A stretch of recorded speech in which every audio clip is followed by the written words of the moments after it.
J'ai essayé de... Ah, mieux. J'essaye. Repris. Bonjour Quentin, merci donc de nous accueillir chez toi. Et donc pour commencer, est-ce que tu pourrais donc te présenter s'il te plaît? Donc bonjour à tous, bonjour Lina, merci pour l'interview. Donc moi c'est Quentin Lacour, j'ai 32 ans, je suis défenseur central au sein du club du Bourg-Perona. Voilà. Et est-ce que tu pourrais nous parler un peu de ton parcours, tes débuts jusqu'à maintenant? Alors mon parcours, j'ai commencé le foot à l'âge de 5 ans dans un petit club de mon village au FC La Vallière à l'époque et qui s'appelle maintenant l'OSR. Ensuite je suis arrivé au club à l'âge de 13 ans de Bourg-Perona. J'ai ensuite fait un parcours de sport-études au Crêpes de Dijon, donc pendant 2 ans où j'alliais études et je rentrais le week-end pour jouer avec le club de Bourg.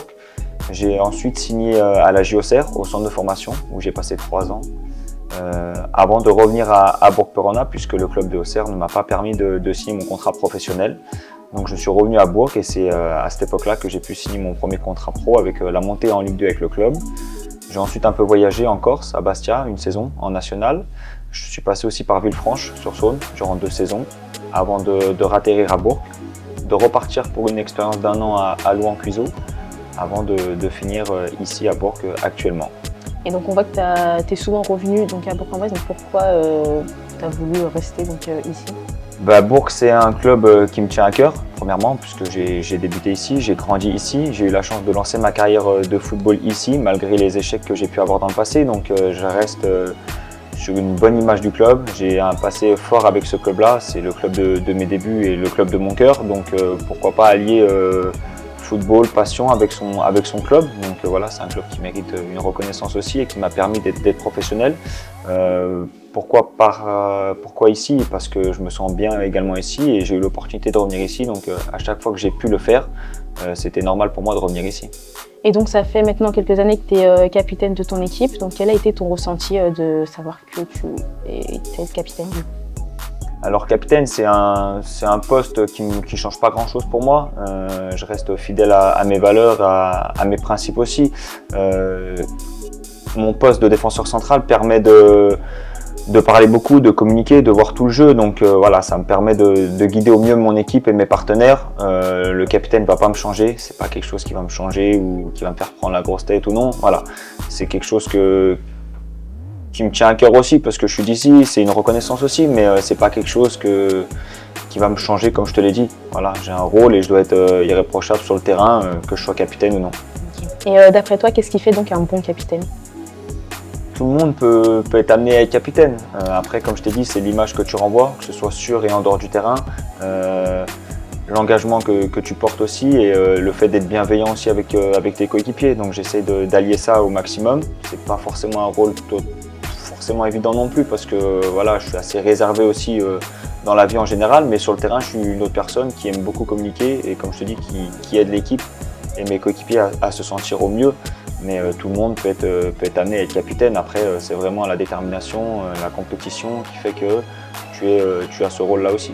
Et cette année, donc, vous avez une équipe qui a pas mal changé. Et comment est l'ambiance de ce groupe? Oui, une équipe qui a changé à 90%. On sortait d'une très bonne saison nationale l'année dernière, on a fini 5e, notamment meilleure défense aussi. Donc pour la première remontée du club, c'était une très belle saison. Là, l'effectif a changé, donc on a un groupe assez jeune. Il y a eu le temps de tout reconstruire. Une cohésion, c'est important pour une équipe pour que tout se passe bien. Ça a pris du temps, ça prend encore du temps, mais c'est de mieux en mieux. Je pense qu'on le voit à l'image sur le terrain, que ce soit les performances, même si on n'est pas forcément récompensé pour le moment. Mais au sein du jeu et de l'ambiance, la cohésion, elle est très bonne. Et au niveau du club, donc qu'est-ce que pour toi, comment tu le décrirais? Quelle est peut-être son âme, son identité? Alors c'est un club assez sain, familial, voilà, qui bagarre chaque année avec l'idée de reconstruire une nouvelle équipe, puisque voilà, on sait que financièrement le club se bat chaque année, voilà, avec la DNCG, on n'est pas forcément aidé. Donc on n'a pas les finances d'un autre club pro qui peut être à notre niveau national. Le niveau national est un niveau très dur, on voit des clubs professionnels structurés.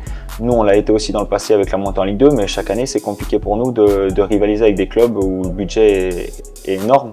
Donc c'est un club qui se bat, il y a une histoire, il y a un amour, il y a une ville autour de ça, il y a des supporters. Donc voilà, l'ambiance est saine, c'est un club sans pression.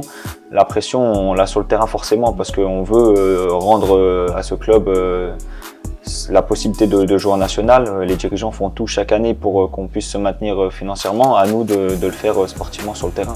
Et est-ce qu'il y a une connexion aussi peut-être avec le public, autre que le staff et vous les joueurs? On est vachement proche de nos supporters puisque voilà, il y a une interaction entre les joueurs et les supporters. Il y a souvent des rassemblements de faits où on est vachement assez ouvert par rapport à eux. Voilà, on sait qu'on n'a peut-être pas le plus grand public de France, mais ceux qui y sont contribuent fortement à ça et ils sont amoureux du club, de leur club de foot, de la passion, de tout ce qu'ils peuvent entreprendre. Donc tout ce qui est fait, pour nous, ça nous touche aussi. Donc c'est normal qu'on leur rende un peu cette communication-là, cette connexion aussi avec eux.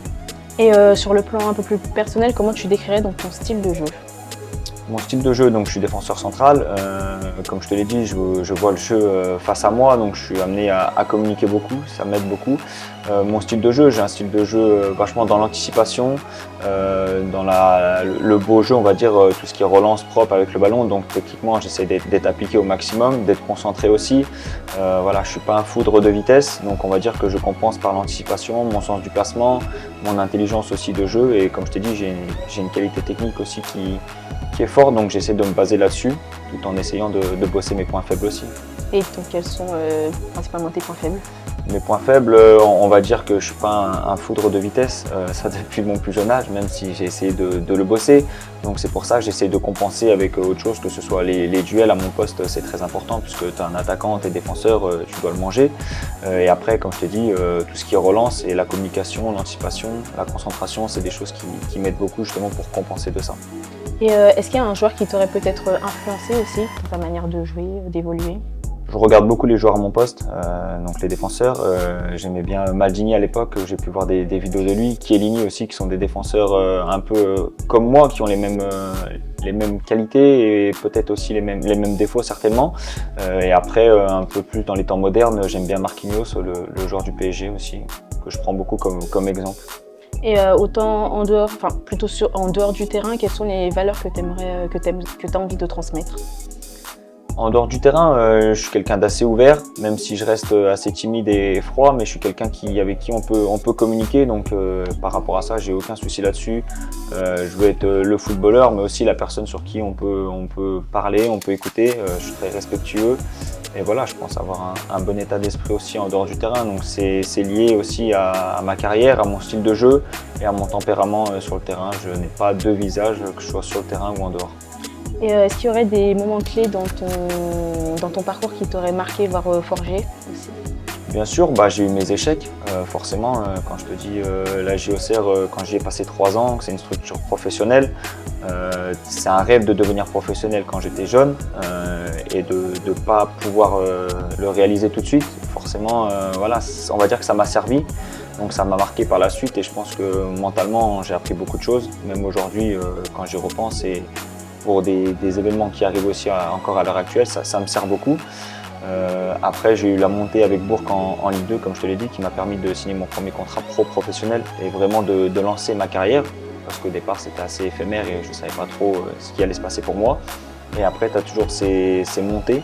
Donc avec Bourg, j'ai fait une montée aussi avec Villefranche en national. Et dernièrement, la montée avec Bourg en national aussi, qui était très difficile. Et après, tu as toujours ces parcours en Coupe de France aussi qui ont marqué ma carrière et qui m'ont permis de me dévoiler aussi, parce que mon premier match avec Bourg, c'était en Coupe de France contre Monaco. Donc voilà, c'est des bons moments pour moi, c'est des bons souvenirs, même si ça reste éphémère, parce que c'est pas le quotidien du championnat, mais ça reste des très beaux souvenirs et on peut en voir accrocher à mes murs des maillots de joueurs ou de clubs professionnels contre qui j'ai pu jouer. Et qu'est-ce que toutes ces expériences t'ont appris? Ces expériences, ça forge parce que tu joues à un niveau national, mais tu as la chance aussi de jouer des matchs contre des clubs de Ligue 1, des clubs qui sont champions de France ou des clubs qui ont un parcours en Ligue des Champions énorme, qui sont champions en Ligue des Champions aussi. Donc ça montre que tout est possible aussi, ça permet de rien lâcher et les efforts que tu fais au quotidien, à ce niveau-là, ils sont énormes, donc du coup tu es récompensé aussi et c'est des histoires qui marquent, comme je t'ai dit, ça reste gravé dans mes souvenirs. Et est-ce que tu pourrais nous parler donc de ta routine d'avant-match? J'imagine qu'il y a des choses que tu fais à chaque fois peut-être. Est-ce que tu peux nous en parler? Ouais, bien sûr, j'ai pas de routine particulière. J'aime bien écouter de la musique.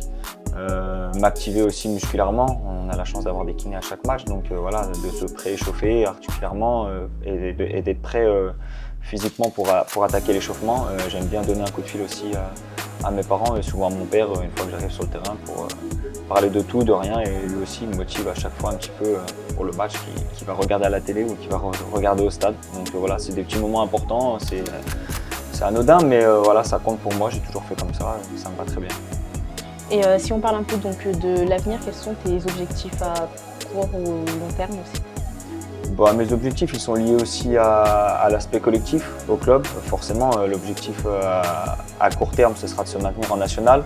Pour moi, de faire la meilleure saison possible, malgré les hauts, les bas. Voilà, toujours donner le meilleur de moi-même pour le club et même pour moi aussi. Et à long terme, je ne sais pas encore. Je n'ai pas trop réfléchi sur la suite de ma carrière. On verra bien. Je suis encore jeune, même si mon âge fait qu'on est plus loin de la fin.